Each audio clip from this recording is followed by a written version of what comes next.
Welcome back to A Page from History. We are talking about the Bharatiya Jansangh and the concept of integral humanism as propounded by Deen Dayal Upadhyay. Mr. Seshadri, if we actually, we are talking about Akhand Bharat, in one of the previous segments.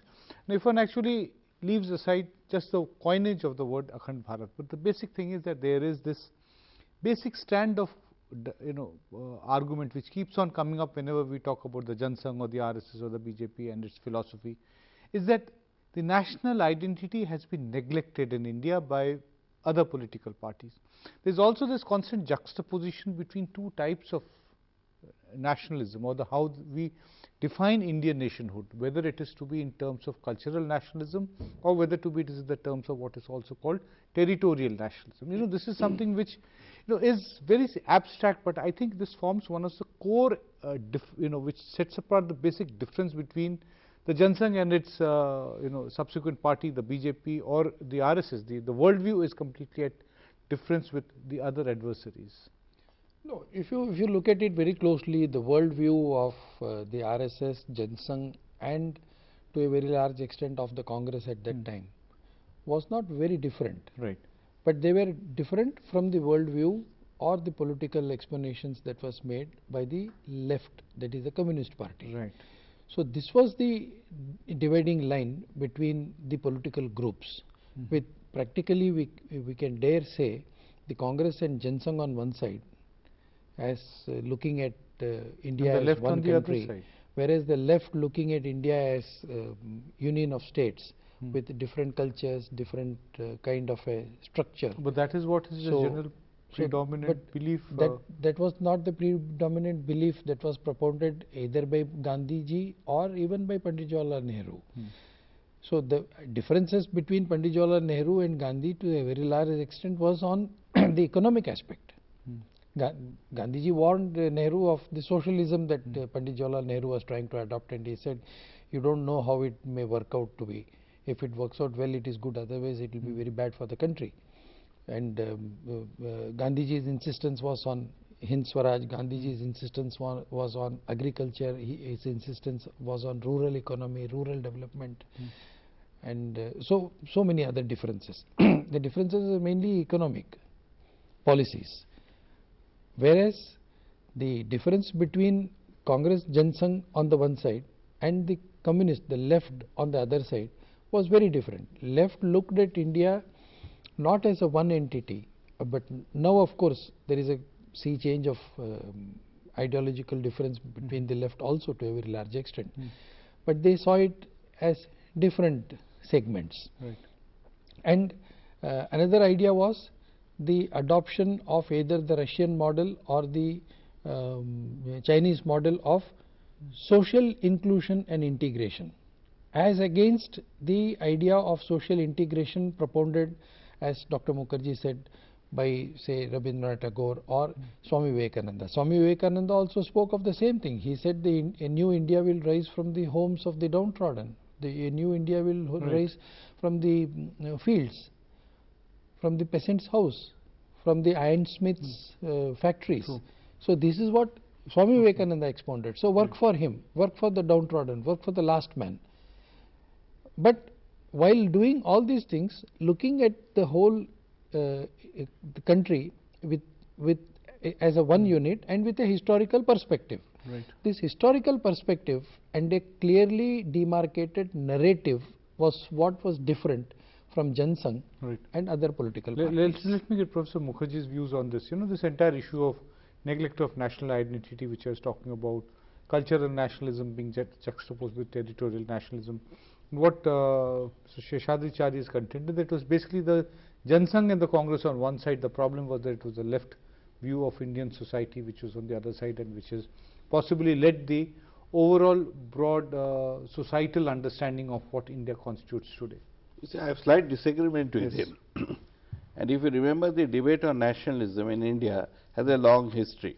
It's Schiller's essay, which says that India is not a nation. Right. And Surendranath Banerjee's autobiography explains that, a nation in making. By the time, and even Hind Swaraj, there is a sentence that the British have not conquered us. Right. We have given it to them on a platter. So lack of nationalism, that always bothered the early Congress leaders. But when Gandhi comes to the scene, you know, mainly I think the influence of Vincent Smith.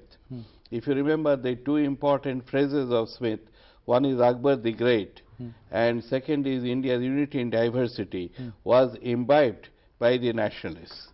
But Gandhi went farther than that. You see, he never accepted the British map. The map of India was a linguistic map.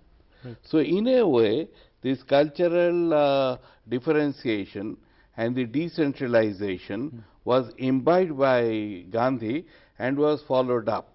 You know, till you remember Ramalu's fast and the creation of the Andhra state was delayed by Patel. So how does the viewpoint of the Jansangh differ from this, or the RSS also? It's quite a bit. Right. You see, Gandhi was for a real decentralization, not centralization of authority. In Deen Dayal Upadhyay, we find decentralization as a but he's also important talking component. about a strong center, if I'm not wrong. Well, not in the Nehruvian sense. Okay. He's a critique of, he's actually... The Nehruvian center. Well, I see two things. I remember the critique of Nehru. One, he found the socialistic ideas of Nehru quite vague. Right. And He prepared a detailed critique of the two plans. Two plans. Right. There is an important criticism of that. Even the Congress found it the same way. Well, even Gandhiji found it the same way. Yeah. Anyway. Well, and the second important thing, he was propounding some kind of a cooperative federalism. Finance Commission. It's a very important point in Deen Dayal, if you remember, that he is proposing all the time that the financial allocation between center and the state should have a rational basis. Even goes to the extent, you see, of the governor, the characters of the governor, what kind of governor will be. You know, for instance, what was decided by the court later, in a way that he is talking about that governor is a constitutional head and is to be respected as such.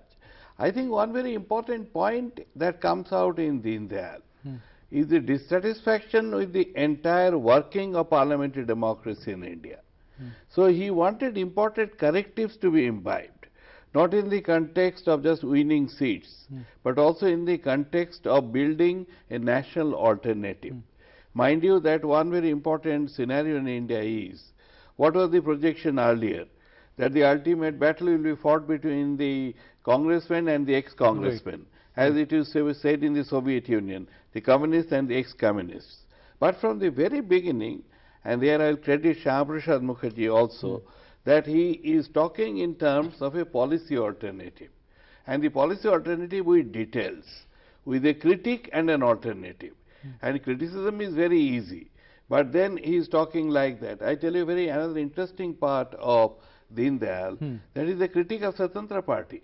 A lot of people think he was very uncomfortable with the Swatantra Party. He was a critique. Right. He was a total critique. And in fact, in the 60s, when Congress was beginning to falter, he played, I think, a fairly significant role in setting up a very interesting you know, with close anecdote in association that with issue also, Lohia. as far as the Swatantra Party and all the principles, basic principles of Swatantra Party and the Jansangh was concerned. Right. There was an issue of doing away with in Rajasthan, Jansangh contested seats and won 9 seats in Rajasthan, 9 assembly seats. And the issue before the party was whether to align with do away with the land rights of Jagirdari. So when the issue came up, Jansangh party decided that Jagirdari should go. But all the out of 9 MLAs, 8 of them voted against the bill, and they wanted Jagirdari because they were all Jagirdars. Right. And the issue came up before Deen Dayal ji as to what to do with these 8 people who have voted against the party whip. Right. Deen Dayal ji, at that time, when in the whole country, that was the only state where we had 9 representatives, Deen Dayal ji removed all the 8 from the party who had voted against the party whip. Right. The only person whose membership was not cancelled remained with the party and later on became the Vice President of India, Bhairav Singh Shekhawat. Right.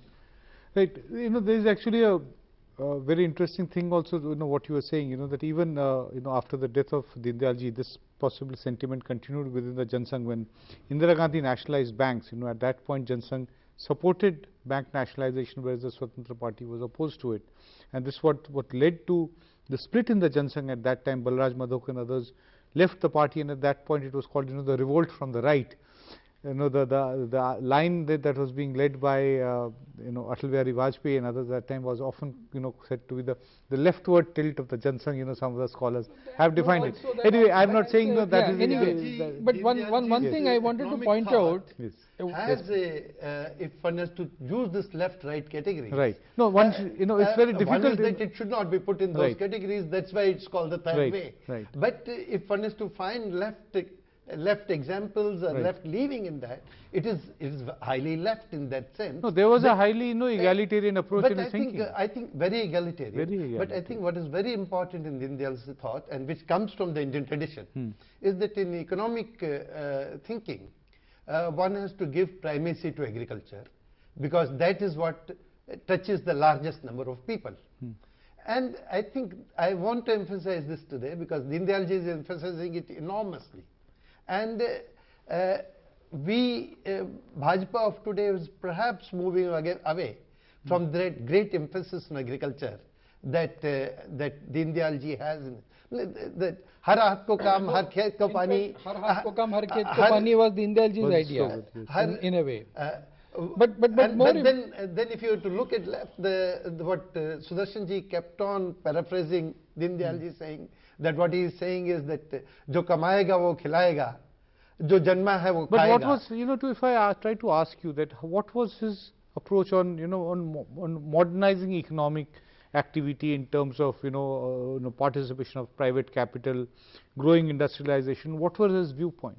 Dr. Professor Bajaj said the BJP of today seems to be straying a bit from the hardcore principle. But Deen Dayal ji is not a non-capitalist, and he is not a non-socialist. I would put it the other way. See, Deen Dayal ji's emphasis was, like Gandhi ji's emphasis was more on agriculture and small scale rural economy. Whereas Pandit Jawaharlal Nehru believed the other way around, because he was quite enamored about what Russia had done, what other Western countries have done. Temples of modern India, that's what so he called it Temples of Modern India. And at that particular time, even that kind of a analysis of the economic situation and the developmental model was not very wrong. It would be very uncharitable to say that Pandit Jawaharlal Nehru took the country on a very different path or a wrong path. But probably it was needed that at he that believed time. Was the right path, and that has also helped growth of the Indian economy to a large extent. We cannot totally negate that. But Jawaharlal ji did create a problem. Create a problem. He limited the economic activity in India to very few hands. I know. This is a fairly.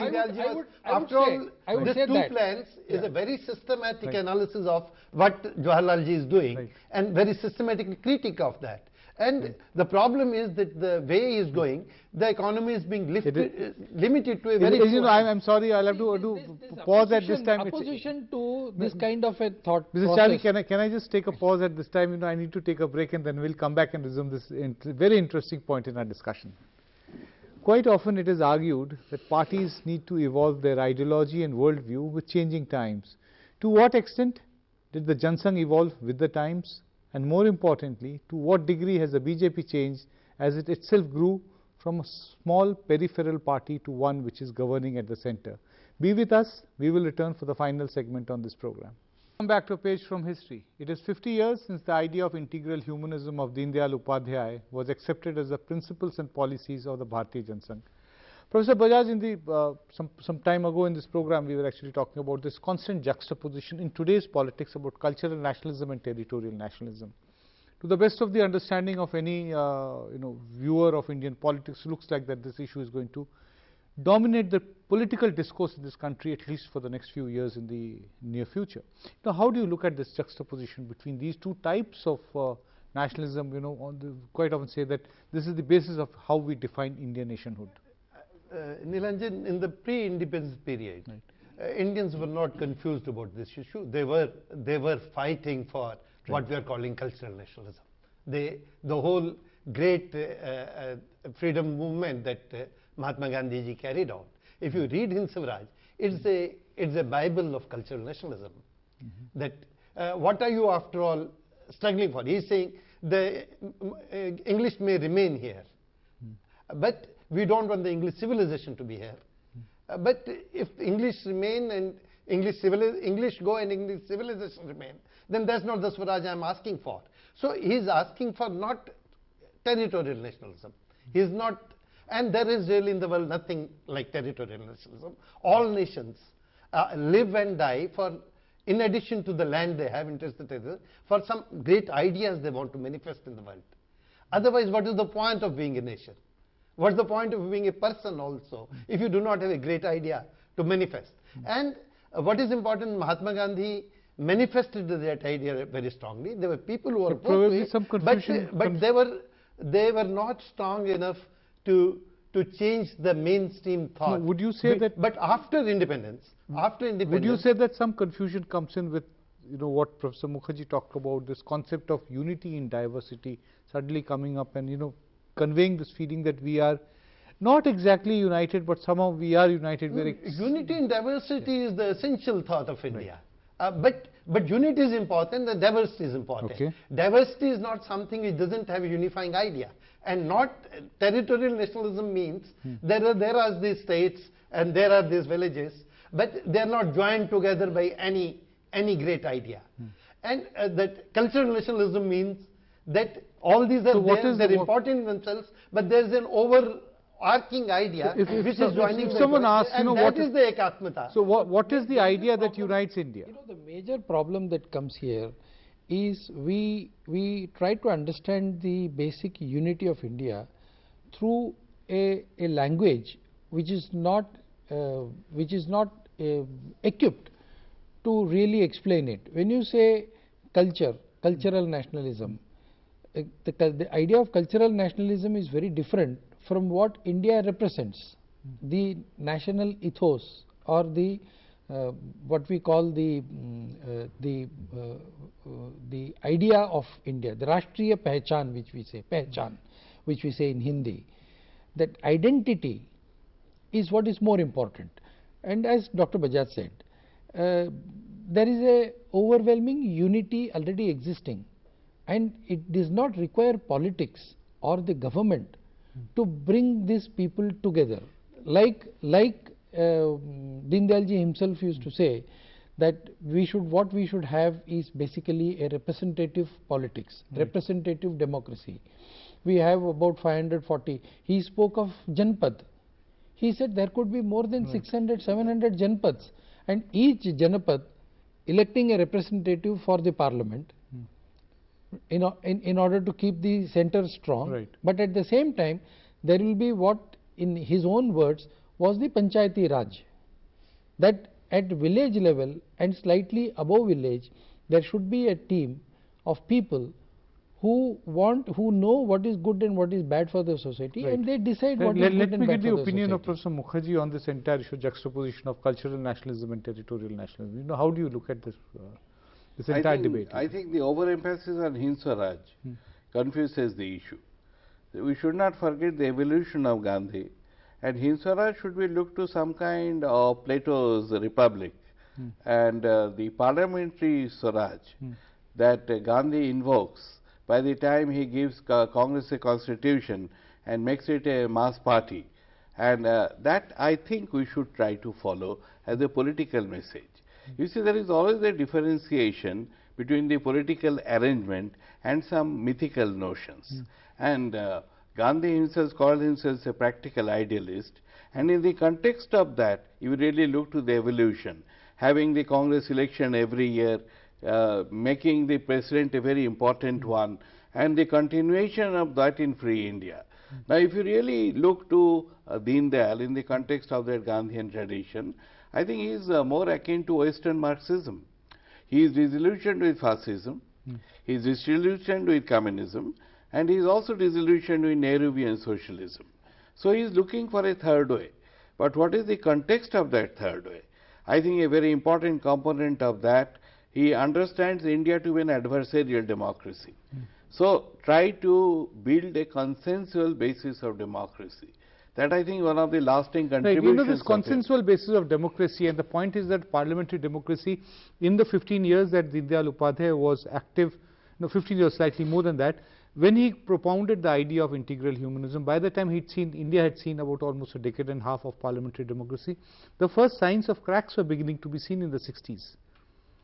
You know, so would you agree with what Professor Mukherjee has been agreeing, that he was trying to look beyond that? Before that, I think Mahatma Gandhi's Hind Swaraj is the complete converse of Plato's Republic, but I'll let it pass. That's a didactic point, you know. Yes. But the issue you are raising, I think the problem with Indian democracy has been that it has too large an adversarial content and too little of the consensus. The functioning democracies of the world will have a consensus on large part of public domain, and there are only few issues that are contended in the political domain. Here we are contending everything, even the idea of is there an India beyond 1947, before 1947. Right. Even that becomes contentious. The idea that we need to say teach in our own languages, right, that becomes contentious. In fact, this has been, even Advani ji has repeatedly said this, that we have to evolve to a position where a large number of issues concerning the nation are not politically contentious issues. Right. And much of, then only democracy. Let me ask, that is the idea of the representative democracy that Deen Dayal ji was saying. In fact, in this particular aspect, to some extent, as Dr. Mukherjee pointed out, Deen Dayal ji comes closer to the idea of Dr. Lohia, and some of, with the first idea of forming a Congress Socialist Party was put forward by Pandit Jawaharlal Nehru himself. And then later on the socialist groups differentiated and so many other things happened. But the basic idea that everything should be governed by the center and handed over to the states or handed over to the people, vis-a-vis people deciding what is good and bad for them, and then coming in from the grassroots in the form of a representative democracy upwards.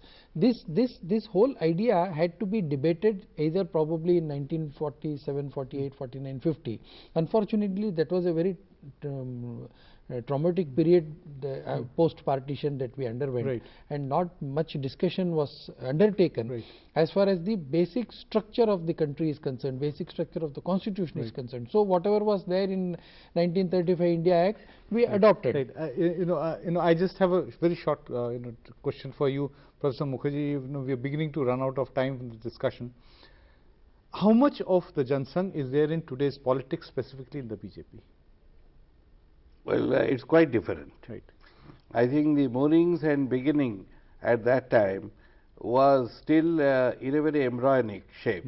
And I'll give credit to Deen Dayal for really trying to evolve it in a mass party basis later, so that the general framework he provides, that how to really run a larger party on the basis of a constitutional framework within parliamentary democracy.